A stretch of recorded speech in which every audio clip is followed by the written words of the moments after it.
Looney Tunes. Immortal cartoon icons are just another fading franchise. After decades of attempted reboots, what do Bugs, Daffy, and the gang actually mean in 2023? This video is brought to you by Nebula, where you can watch the extended cut of this and every other episode this season. Just click the link in the description.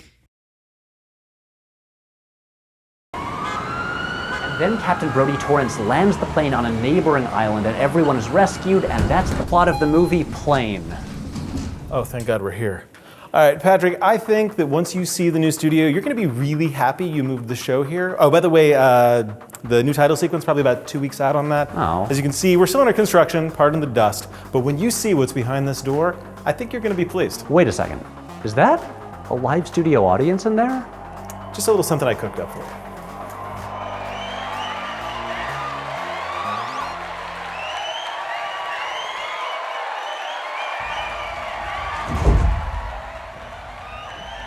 Wait, where's the sound coming from?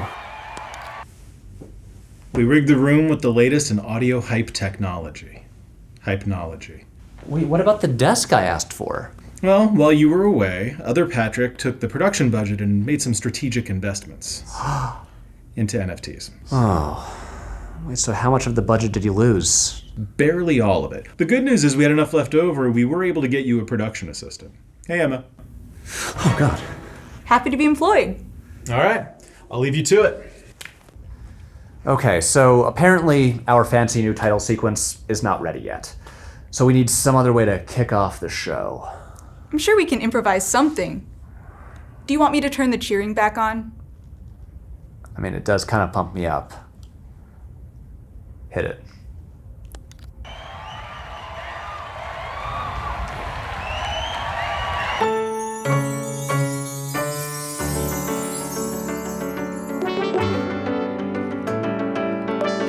Should that be the name of the show? Featuring these two, written by these two. That's me. Co-editor Ryan, I know him. And Christmas, you tell I didn't get to read that.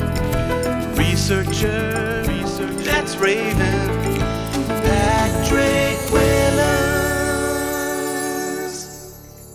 Hello, I am Patrick Willems, and welcome to what many will be calling a bold new era for our show.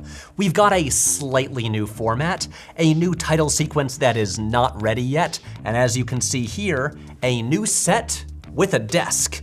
And by desk, I mean a table. Look, it's a work in progress. Please tell your friends to watch this show so maybe at some point we can afford to make this look better. Anyway, welcome to 2023. It's a brand new year. We just finished a month of surprisingly solid January movies, but I don't want to talk about those today. Instead, I want to talk about something that is not remotely topical or relevant at all right now. I want to talk about Looney Tunes. Look, we're all familiar with the Looney Tunes, Bugs, Daffy, Tweety, and good old Taz. They're some of the most iconic and beloved characters in all of Western animation.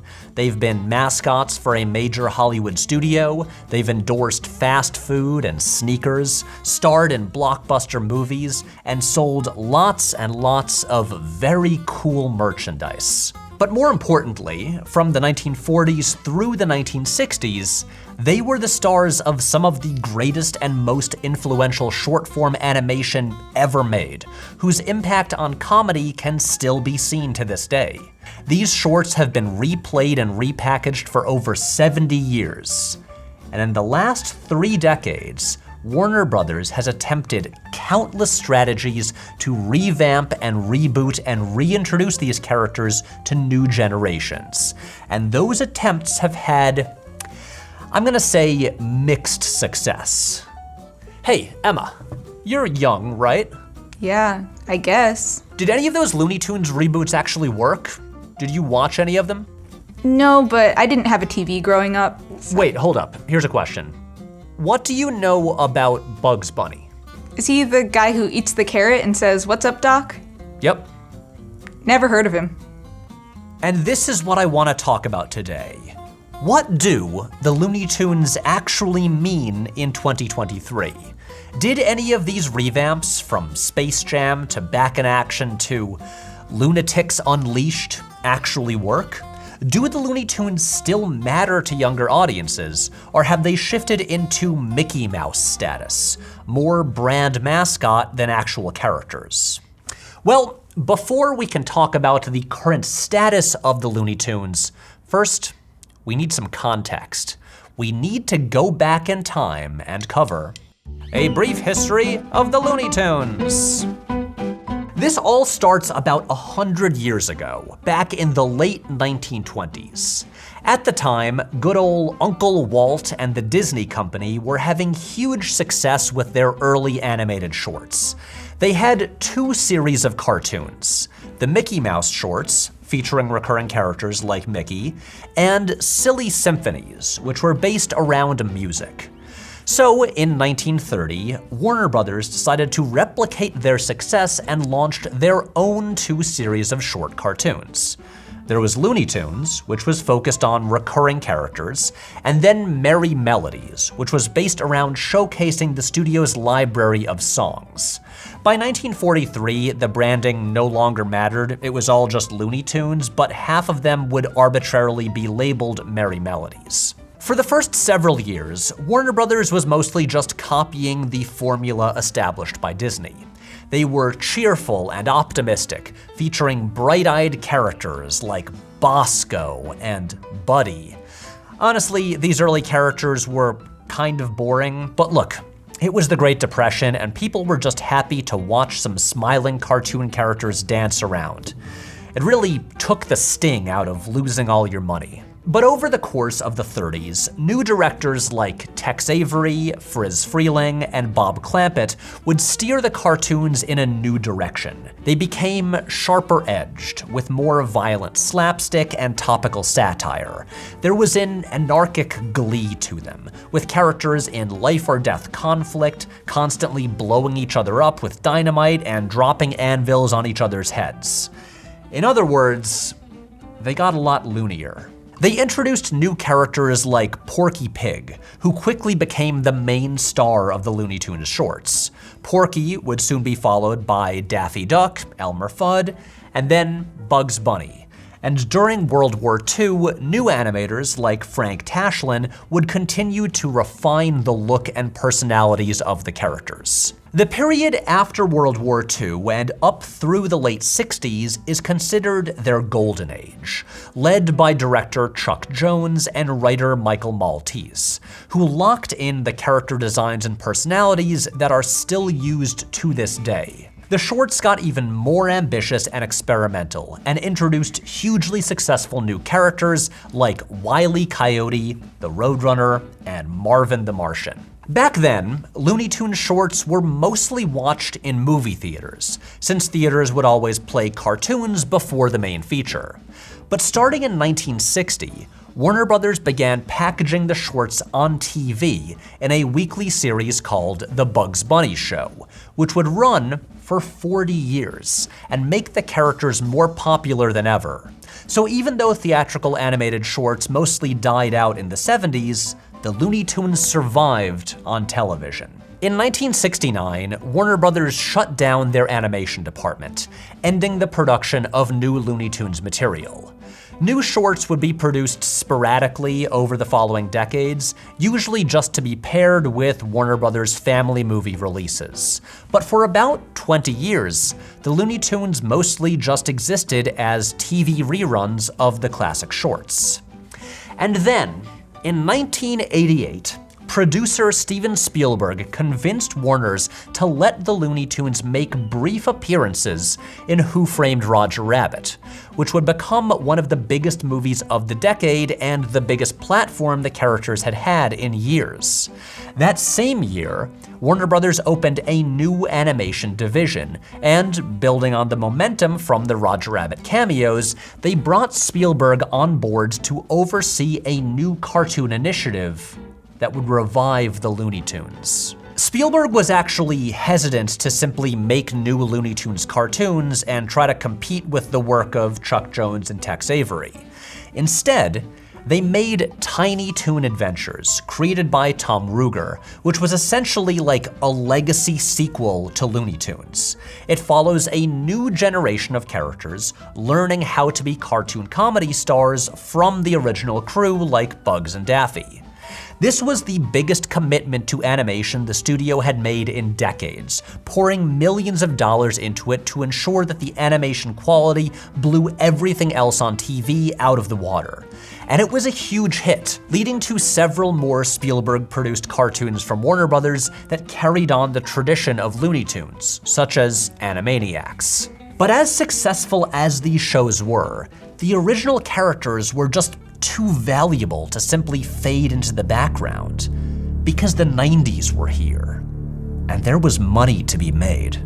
This is now the part that I really want to focus on. The past 30 years of Looney Tunes. By the end of the 80s, Warner Brothers had finally realized how valuable a brand Looney Tunes was. Remember the video about 80s movies and how that decade really leaned into the concept of synergy, where different components of Hollywood could work together to make way more money? Well, that train kept on rolling into the 90s, and then never really stopped. We were now more than a decade on from the original Star Wars, which taught the film industry many lessons, but the most important lesson was that there is a killing to be made from merchandise. So now, merch became a key component in the development and launch of any brand, especially one aimed at kids. In 1991, the Warner Brothers Studio Store was launched, basically their version of the very popular Disney Store. And it was a place where you could buy official clothing based on all your favorite WB characters. In particular, Batman, Superman, and the Looney Tunes. The following year, Warner Brothers Consumer Products, a new division of the studio, was created. They had noticed the rise in bootleg Looney Tunes streetwear designs in the late 80s and decided to embrace it, creating the infamous hip-hop Looney Tunes shirts that were everywhere in the 90s. Remember those? Remember how those were cool? Weird. But the biggest development, the one that would alter the Looney Tunes forever, came in 1992. Jim Riswold, creative director at the advertising agency Wieden & Kennedy, was working on a Nike Super Bowl commercial that was to star Michael Jordan. Riswold was a huge Looney Tunes fan, and since Roger Rabbit had recently been a huge success by blending live action and hand-drawn animation, he had the idea of putting Bugs Bunny in the ad alongside Jordan. And thus, the commercial titled Hair Jordan was born. What'd you expect? Elmer Fudd? Nice shorts. Immediately, this was the most pop culture buzz the Looney Tunes had had in decades. Yeah, Tiny Toons was a hit, but that was on Saturday mornings, and Bugs only made occasional cameos. This was the most watched TV event of the year, and Bugs was co-starring with the most famous athlete alive. And so this kicked off a strange new life for the Looney Tunes as advertising spokesmen. While their merchandise flooded stores, almost all the Looney Tunes media produced that decade were commercials. The Tunes appeared in ads for Kraft Macaroni and Cheese, Pepsi, Welch's Jelly, Crush Soda, Walker's Crisps, Pontiac, Toyota, and the biggest ones, McDonald's and Nike. which continued to link the Looney Tunes with basketball. By the mid-90s, Bugs, Daffy, and crew were at their highest cultural significance in 30 years, and it was almost entirely thanks to commercials and licensing, not any actual new cartoons. And then, Michael Jordan's agent approached Warner Brothers with a pitch. What if they took the Hair Jordan commercial and made it into a movie?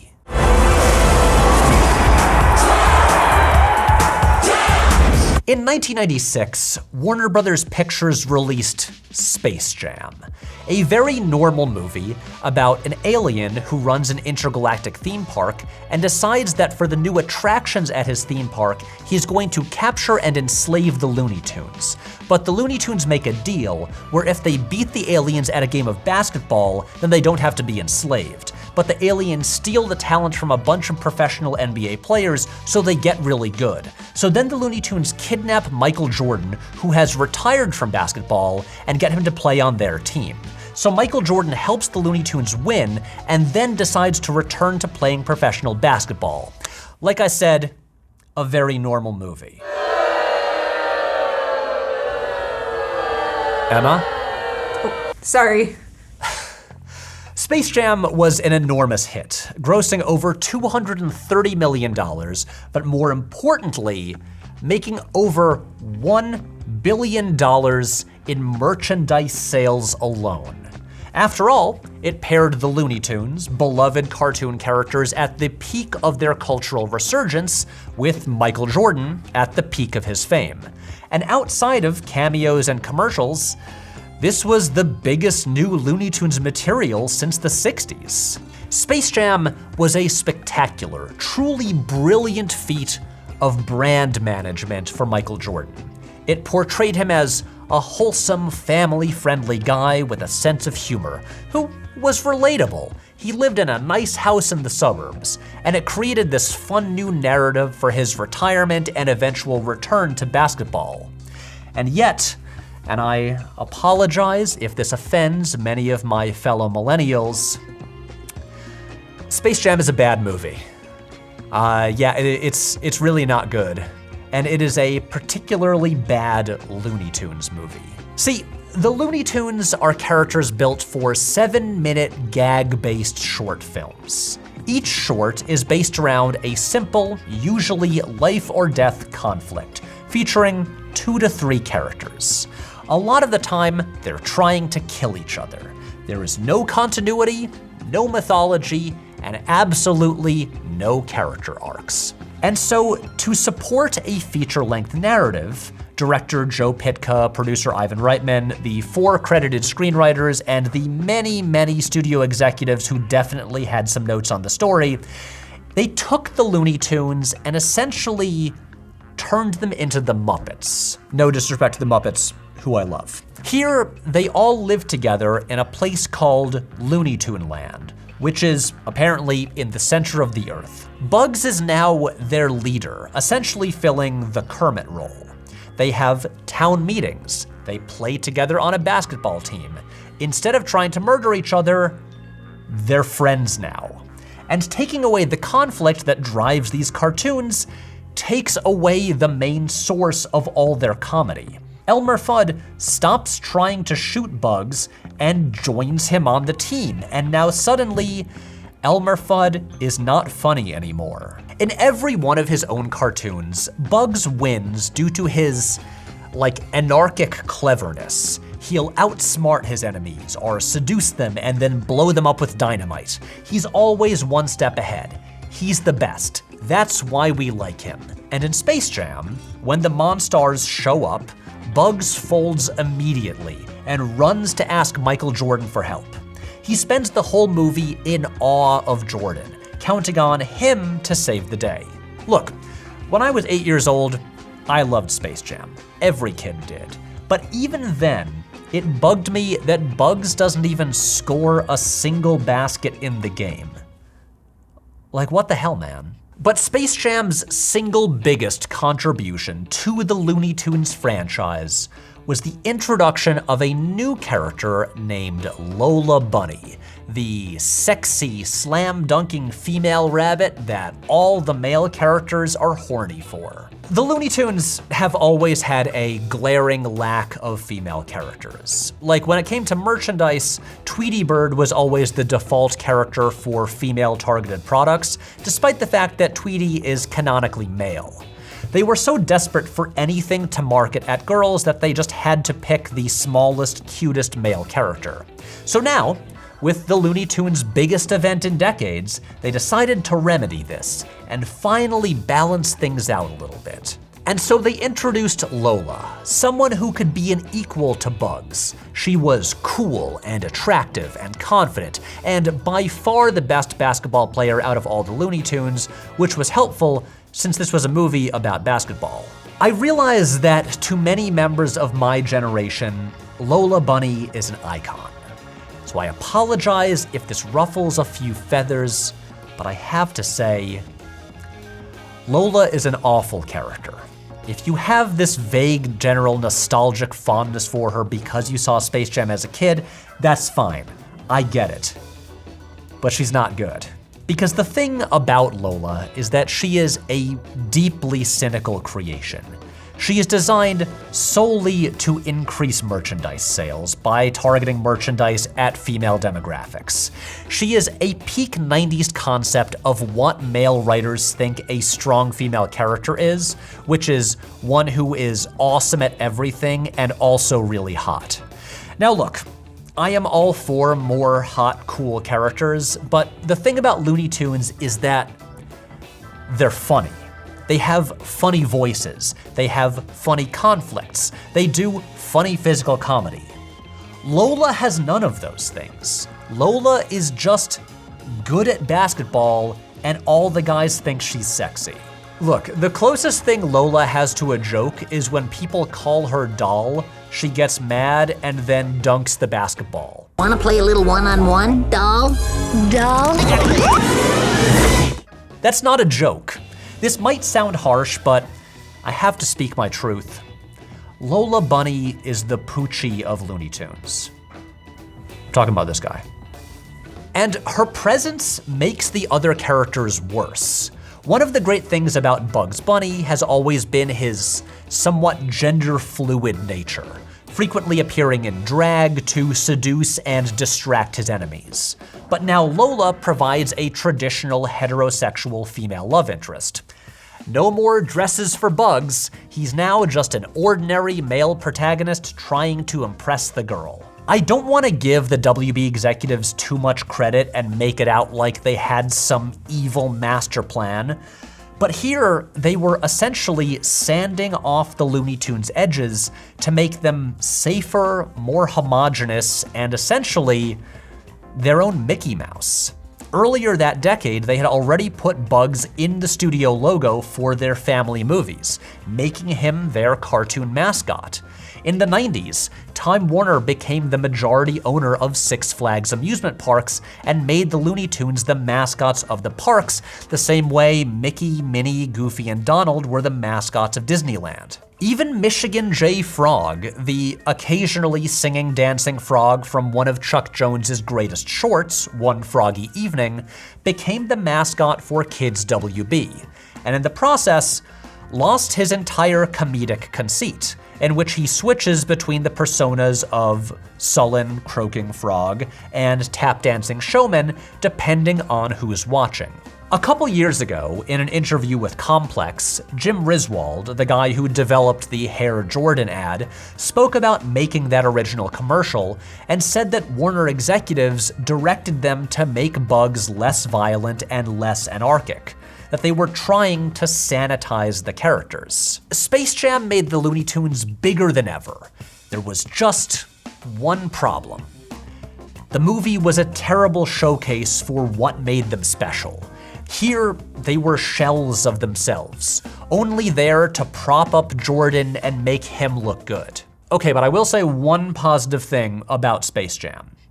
Its production led to Warner Brothers starting a new feature animation division, which gave us the Iron Giant. So, out of this whole debacle, we did get one masterpiece. So much of what Warner Brothers did with the Looney Tunes in the 90s, from the licensing and commercials to the presentation in Space Jam, seems designed to remove their edgier elements and make them into Warner's equivalent of Mickey Mouse. But let's talk about Mickey Mouse for a second. He was the first truly iconic cartoon character. He showed up in 1928, fully formed in Steamboat Willie, one of the earliest cartoons with synchronized sound. He had an eye-catching design and a fun personality, and he became the star of Disney animation, appearing in over 100 short films in the next few decades. He was an upbeat, likable underdog, with a group of friends and a nice girlfriend.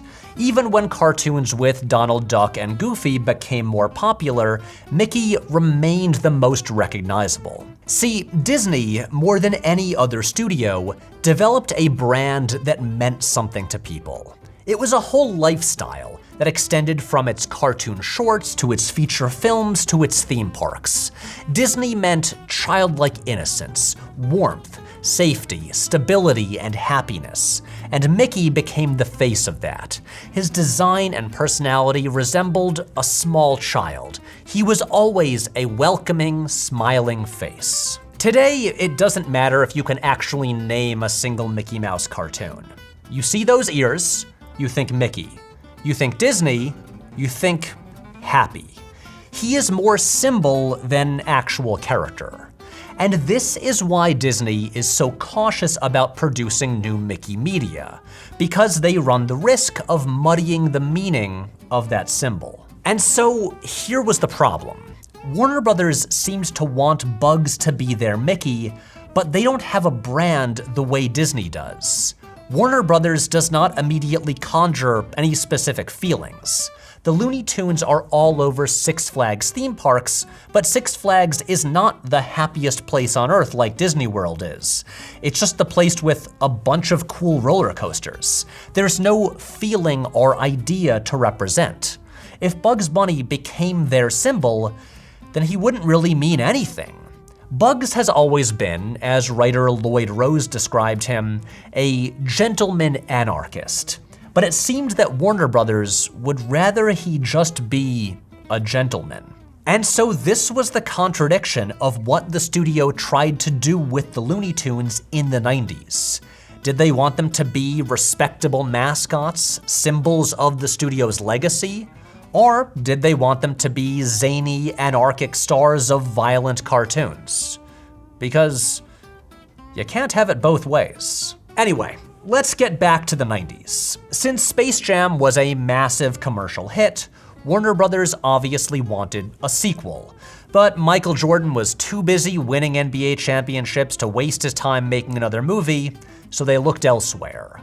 They wanted to repeat the formula by teaming the Looney Tunes up with another big live-action celebrity. Max Howard, a Warner executive at the time, pitched team-ups with Tiger Woods and, I kid you not, Clint Eastwood. Some other concepts in development were Spy Jam, featuring Jackie Chan, Race Jam, featuring Jeff Gordon, and Skate Jam, featuring Tony Hawk. Somehow it took 7 years to finally get another Looney Tunes movie made, and in the end, it wasn't any of these ideas. It didn't even have Jam in the title. It involved some recycled elements from Spy Jam, plus a cameo from Jeff Gordon, and while it was not a canonical sequel to Space Jam, it once again involved the Looney Tunes starring alongside live-action actors. The movie was Looney Tunes Back in Action. Back in Action is a fascinating contradiction of a movie. It was greenlit by a studio deliberately trying to make another Space Jam, yet it was directed by Joe Dante, who hated Space Jam and was trying to correct what he saw as the mistakes of that movie. See, Dante was a massive Looney Tunes fan, who wasn't only friends with Chuck Jones, he actually got Chuck Jones to direct segments featuring Bugs and Daffy for Gremlins 2, which is maybe the closest a live-action film has ever come to capturing the absurdist cartoon comedy of Golden Age Looney Tunes. Dante's mission with Back in Action was to present the characters as they were meant to be. As he would later say in an interview, "I did it for Chuck, who had just passed away and hated Space Jam." You can see Dante's course correction in the first few minutes of the movie. Lola is nowhere to be seen, and when a Warner executive pitches Bugs on having a hot female co-star, Bugs immediately dresses in drag and replies, Usually, I play the female love interest. but the movie that got made was not the movie Dante signed on for. He described the experience as, quote, "a nightmarish year and a half of my life that I'll never get back," and the finished product as, quote, "a noisy, annoying movie." Back in Action is definitely a better movie than Space Jam, like unquestionably, and it's a far better showcase for the Looney Tunes. As in, this time they actually get to be funny. The problem with the movie is that they're still playing supporting roles to the live-action humans, despite the fact that they are literally the title characters of the movie. Back in Action often feels like a mediocre live-action comedy that occasionally cuts away to a far more interesting Looney Tunes short that we would rather be watching. Dante may have won a handful of battles for how the characters would be portrayed, but to Warner Brothers, none of that actually mattered, because when Back in Action opened in theaters in 2003, it was a huge flop. Maybe the Looney Tunes hype of the 90s had worn off. Maybe no one really cared unless Michael Jordan was there. Either way, audiences clearly were not interested. The movie lost money, and like the collapse of the Bronze Age, the Looney Tunes entered a dark period. What's important to mention here is that during all this time, the classic Looney Tunes shorts were still airing on TV multiple times per week. The Bugs Bunny Show, the weekly hour-long compilation of old cartoons that began in 1960, ran continuously for 40 years. In the 90s, it was part of ABC's Saturday morning cartoon block, and at the time, the classic shorts would also air on Nickelodeon. Then, at the end of the 90s, the Looney Tunes library moved to Cartoon Network and would air as The Looney Tunes Show, as well as a separate compilation show called The Chuck Jones Show. They also aired regularly on Cartoon Network's spin-off channel, Boomerang, which was dedicated to vintage cartoons. And then in 2004, after the commercial failure of Back in Action, Cartoon Network pulled Looney Tunes from their rotation. In 2007, their run on Boomerang ended, and so, for the first time since the 1950s, the classic Looney Tunes shorts stopped airing regularly on TV and would not return until the following decade. During the 2000s, Warner Brothers would launch several attempts to rebrand the Looney Tunes. Each one would try some different spin on the characters, placing them into a different genre or format, and in the process, lose what made them special. And usually, the shows would only last a couple of seasons. In 2002, there was Baby Looney Tunes, basically a knockoff of Muppet Babies, where all the characters play together at Granny's house. In 2003, there was Duck Dodgers, a sci-fi adventure comedy based on one of Chuck Jones's more famous shorts, in which Daffy Duck and Porky Pig are space rangers in the future, usually battling against Marvin the Martian. 2 years later, the strangest of all of these reboots arrived. Lunatics Unleashed, a vaguely anime-esque sci-fi action cartoon with a team of futuristic superheroes dressed in black who were supposed to be like the descendants of the Looney Tunes. No one liked that show. And then in 2011, a new show called The Looney Tunes Show premiered on Cartoon Network. It took all the classic characters, including Lola Bunny, now dramatically reworked to have actual jokes and voiced by Kristen Wiig, and placed them all in a traditional sitcom format. Now the Looney Tunes all live in the suburbs and have regular jobs. Bugs and Daffy are roommates. Instead of trying to kill each other by dropping anvils on their heads, the characters have stories about hooking up the cable TV or hosting dinner parties for the neighbors. Look, it's not that the show is even bad, it's just a bizarre use of these characters. Since even more so than Space Jam, it removed the main things about them that were fun. Looney Tunes are these strange, hyperbolic characters stuck in mythic Sisyphean cycles of comic violence and regeneration. And now, they had them all sitting calmly in a living room. Anyway, that show lasted for 2 seasons. And then, in the summer of 2021, Warner Brothers released Space Jam: A New Legacy. Not really a sequel to the original, but just another Space Jam, this time starring LeBron James. I'll be honest, guys, I don't really want to spend too much time on this because this shit is bleak. I'll just say that this mostly seems to use the Looney Tunes out of obligation, and did nothing to create any kind of cultural resurgence like they had in the 90s. And so here we are, in 2023, trying to answer the question, what do we do with the Looney Tunes? Those original shorts, especially from the mid-40s to the mid-60s, are still as great and timeless as ever. I watched a ton of them when writing this video, and I gotta tell ya, they made me laugh a lot. The animation still looks astounding, and the voice acting, the visual comedy, and the sheer inventiveness of them still outdoes the majority of TV animated comedy from the past 60 years. And it's weird to realize that my generation might be the last generation to grow up watching Looney Tunes. For more than 40 years, they would be on TV all the time. We all just saw them. And then they were pulled from TV for a decade, and by the time they came back, TV had changed. In the streaming era, kids have a million options. They have YouTube and countless streaming services with every show ever made. They're no longer just turning on the TV and watching whatever is on. Saturday morning cartoons aren't a thing anymore. So unless their parents are old school animation fans and deliberately introducing their kids to old cartoons, kids might just never see them. And look, I'm not trying to approach this like a WB exec who needs to keep the brand making money. For me, it's just that these are amazing, timeless characters who I think are worth keeping alive for future generations. So how do you do that? One of the problems is the format. The Looney Tunes are best known for their theatrical shorts, but that medium doesn't really exist anymore. There's no place where people regularly watch short films. I mean, they made a handful of CG animated Roadrunner shorts about a decade ago. One of them played in front of Zack Snyder's Owl movie, but they didn't make a huge impression. The studio has constantly been trying to put the characters in Roger Rabbit-esque feature films for the past 30 years.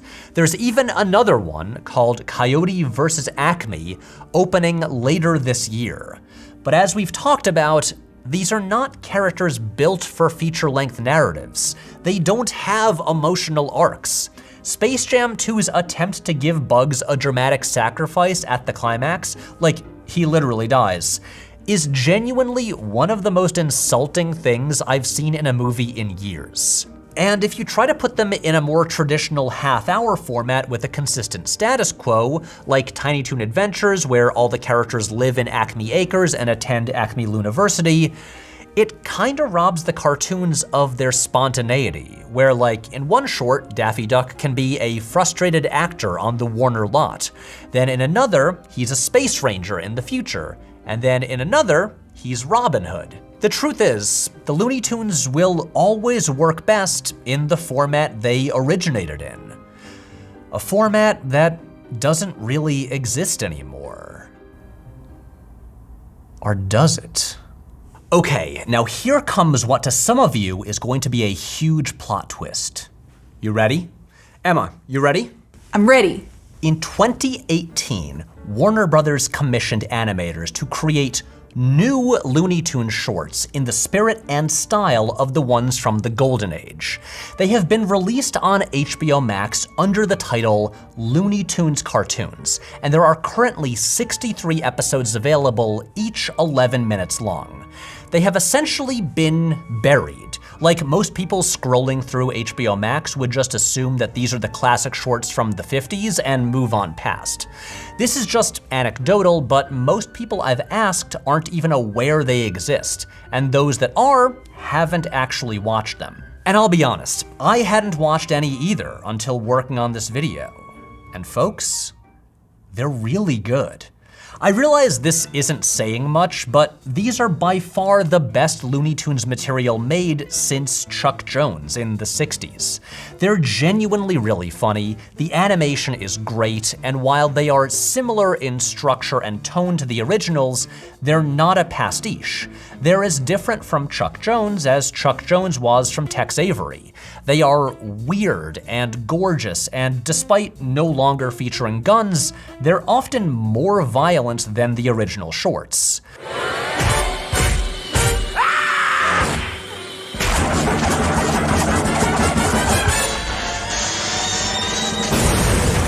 And so here we are, in this bizarre place where they finally managed to make good Looney Tunes again, and the studio clearly has no idea what to do with them.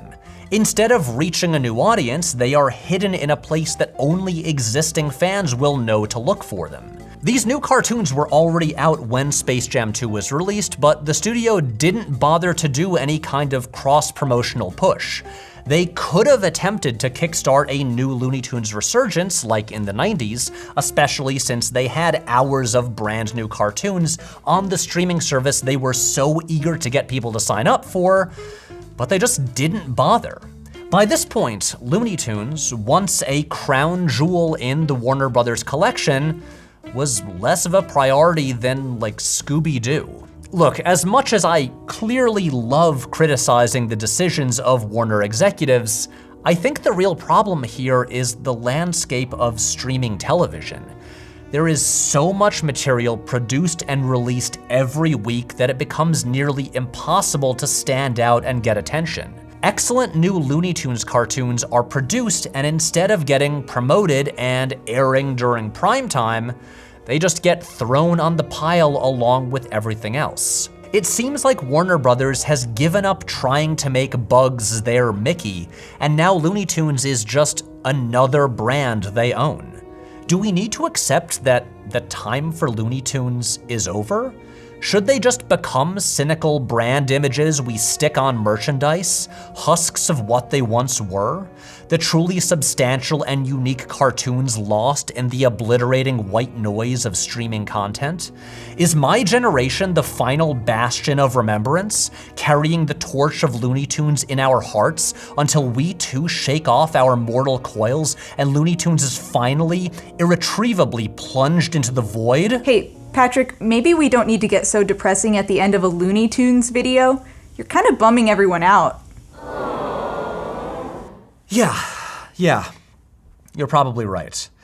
There's that line about the difference between a happy ending and a sad ending being where you decide the story ends. So let's decide it ends here, where after more than 3 decades of trying and mostly failing, Warner Brothers finally managed to make new Looney Tunes that are actually good. And sure, they might be hidden away where most people don't know about them, but now you do. It's like buried treasure, and you can go find it. And hey, if enough people watch it, maybe they'll make more. So stop hate watching Velma and go watch some quality Looney Tunes instead. Now look, I know the big question a lot of you have here. Why didn't I spend more time on Space Jam 2? Well, I'll admit, I find that movie really depressing and would rather just forget it exists, but I did make an entire extra section about it, and you can see it in the extended cut of this video on Nebula. Nebula is, of course, the creator-owned streaming platform that I helped develop, where independent creators, like me, can experiment with more ambitious, higher budget projects than we're able to make on YouTube. And this season of the show, the Nebula versions of every episode will be an extended cut with a bonus section. Plus, it's where you can watch my feature-length film, Night of the Coconut, which will help explain some of the stuff going on in this show if you happen to be new here. Oh, and also on Nebula, there's an entire 80-minute class I made about how to make a movie. Also, I should probably mention this because it's pretty cool, no ads. Right now, if you sign up for an annual plan using the link in the description, you will get $20 off, which comes out to only $2.50 per month. And since Nebula is owned by creators, a lot of that money goes directly to us and helps fund this show. If you watch this channel, I'm pretty sure a lot of your other favorite creators are also on Nebula, and that is the best place to watch our videos. It's where the new short film I'm currently writing will premiere. And if you sign up, that will bring me closer to being able to afford an actual desk for this show. Please help. I don't want to sit at a plastic folding table forever. Anyway, the link to watch the extended cut of this video on Nebula is in the description. So, as a famous pantsless pig once said, the that's all, folks. And that is our show. Thank you so much. Good night. And we're clear. That's a wrap. First show in the books, not bad. And Emma, it is great having someone here to help out. By the way, I'm not sure you can still wear those shirts after the whole Charles attempting genocide thing. Don't worry, I'm Gen Z. We wear it post-ironically. Wait, you're Gen Z? That's perfect. You can help keep the show in step with what's trendy. Okay, so right now, what are people your age into? Well, I've been getting really into Val Kilmer movies. My favorites are Real Genius and Oliver Stone's The Doors. Okay, I've seen those. And you got Heat, Batman Forever, Tombstone. One of my Tombstone memes got 3 likes the other day. So is that it? You just watch Val Kilmer films? Kilms. What? Val Kilmer films are Kilms.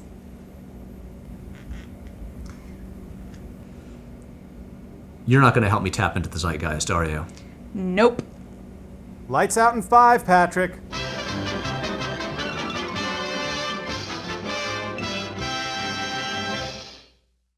Hello and welcome to the end of the video. As you can see, we're in an exciting new era for the channel. The season has resumed. The format is now a bit more like the talk show from 2020 because we had so much fun doing that. Emma has joined the cast. We're shooting it at the Nebula offices. I'm having a lot of fun with it. But anyway, right now, as the Patreon credits are scrolling up, a couple things I wanted to mention about the Patreon, because the site doesn't make it really easy to see this, but we added a whole bunch of goals, as in things that will happen, things we'll do, videos we'll make when we hit certain milestones, like numbers of patrons. And so the next one up is when we hit 1,700 patrons, which is about 150 away from where we are now. I will commission someone to build a Muppet version of me for the video on Muppet Cinema that's happening later this year. Because a lot of people were demanding that there be a Muppet Patrick in it, and I think that sounds really fun, but also it costs money to make. So that's how you can make that happen. And there's a bunch more goals after that we'll worry about when we get there. Also, the Charles shirt that Emma is wearing post-ironically in the video, those are still available if you want your own, even though Charles turned out to be a bad guy, but they're still nice shirts.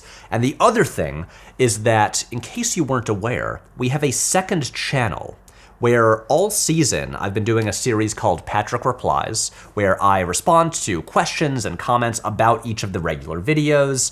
We've been having a lot of fun with it. People seem to be enjoying it. You can submit questions for it in the Ask Patrick channel in our Discord server, which is exclusively for members of the Patreon. Anyway, I think that's everything. I think that's all the stuff that I had to mention. I have another video that I have to finish in less than a week, so I'm gonna go edit that right now. Thank you so much for watching, and goodbye.